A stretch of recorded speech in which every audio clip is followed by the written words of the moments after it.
From the East Brunswick Jewish Center, I'm Rabbi Jeff Pivo. This week we begin reading from the fourth book of the Torah, the book of Bemidbar, of Numbers.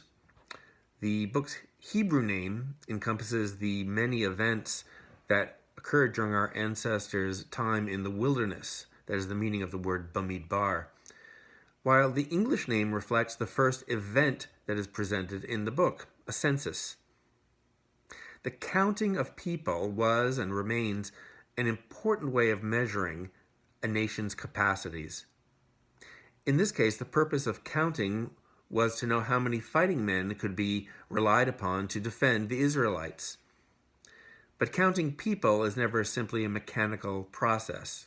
Who is counted and how, and what we do with that information is tightly connected to the values that underlie the count. In any number of areas, counting people leads to the apportionment of resources.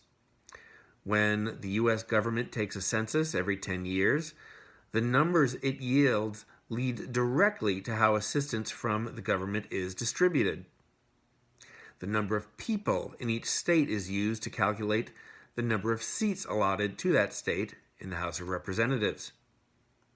And in the current pandemic, data drawn from various agencies about the number of sick and dead, recovered, tested, and so on, has serious consequences for the entire nation.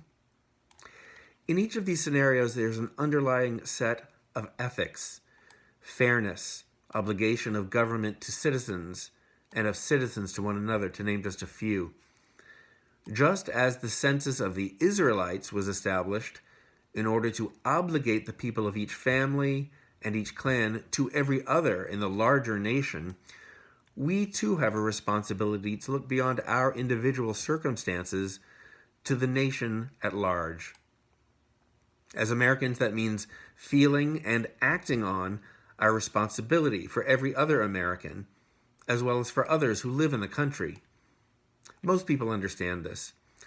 Beyond the heroics of healthcare professionals who are risking their lives every day to save others, each of us must now take up the call to be counted and to be counted on. And it's incredibly inspiring to see just how many are doing so, from delivering food to checking in on neighbors to forming local cooperatives to see to the needs of those who are truly in need.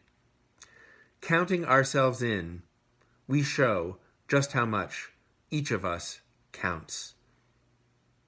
From all of us at the East Brunswick Jewish Center, a Shabbat Shalom.